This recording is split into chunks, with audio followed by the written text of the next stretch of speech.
ம் என்னது படிச்சு பாரு தெரியும்.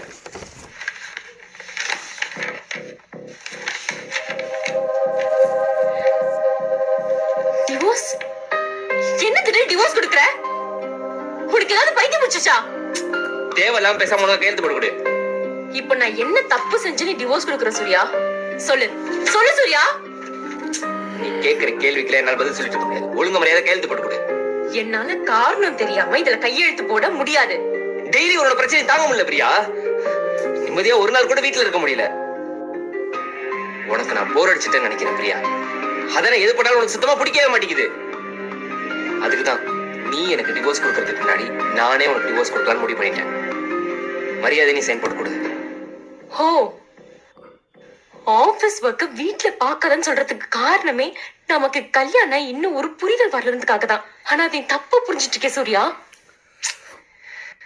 ஏய், நைட் ஆபீஸ் ஒர்க் முடிச்சுட்டு டெய்லி வீட்டுக்கு வந்தா நீ சண்டை மட்டும் தான் நீ போடுற.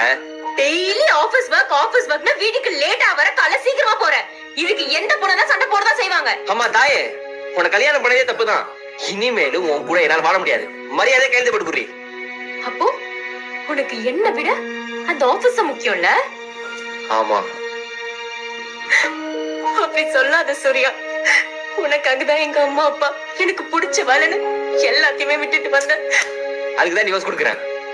உனக்கு பிடிச்ச மாதிரி நீ இரு, எனக்கு பிடிச்ச மாதிரி நான் இருக்கிறேன். உன்னை விட்டா நான் எங்க போவேன் சூர்யா? ஏய், நீ எங்க வேணா போ. உனக்காகலாம் இனிமே நான் கவலைப்பட்டு இருக்க மாட்டேன்.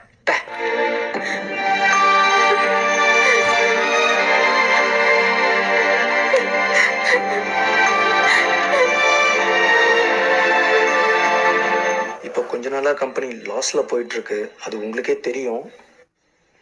ஆமா சார். இனிமே கம்பெனி நடத்த முடியுமான்னு பாஸுக்கும் தெரியல.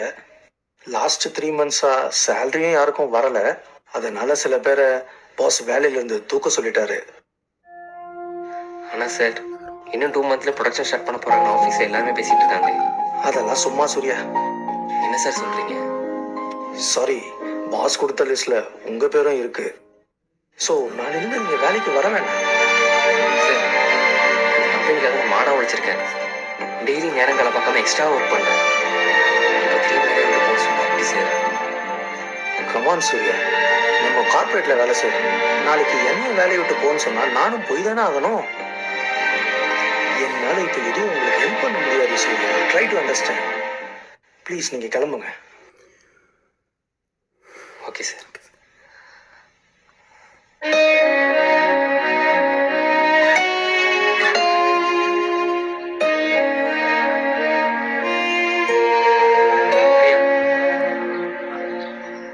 சூர்யா, என்ன மன்னிச்சிட்டு பிரியா. உன்னை ரொம்ப கஷ்டப்படுத்திட்டேன். நான் அப்படி பண்ணிடக்கூடாது. உன்னை விட கம்பெனி தான் முக்கியம்னு சொல்லி கம்பெனிக்கு ரொம்ப உண்மையா இருந்தேன். இப்போ அந்த கம்பெனி என்னை வேலையை விட்டு அனுப்பிச்சிருச்சு. என்னடா சொல்ற? ஆமா, கம்பெனி லாஸ்ல போகுது, சேலரி தர முடியலன்னு கொஞ்சம் கூட மனசாட்சியே இல்லாம வேலையை விட்டு தூக்கிட்டாங்க. நீ கோவப்படாத சூர்யா. நம்ம வேற ஒரு நல்ல வேலை பார்த்துக்கலாம். கோவத்துல எடுக்கிற எந்த முடிவும் கரெக்ட் ஆகாது. என்னை தயவு செஞ்சு மன்னிச்சிட்டு பிரியா. நான் அப்படி பேசிருக்க கூடாது. நீ வா, நம்ம வீட்டுக்கு போலாம். என்னால வர முடியாது சூர்யா. பிரியா பிரியா, அப்படி சொல்லாது பிரியா. நான் பண்ண தப்புன்னு உணர்ந்துதான் உங்ககிட்ட பேச வந்திருக்கேன். உன் கால வந்துடும். என்ன பார்த்தா உனக்கு எப்படி தெரியுது? நீ வானா வரதுக்கும் போனா போறதுக்கும் நான் என்ன தெருவுல போற நாயா? அப்படி இல்ல பிரியா.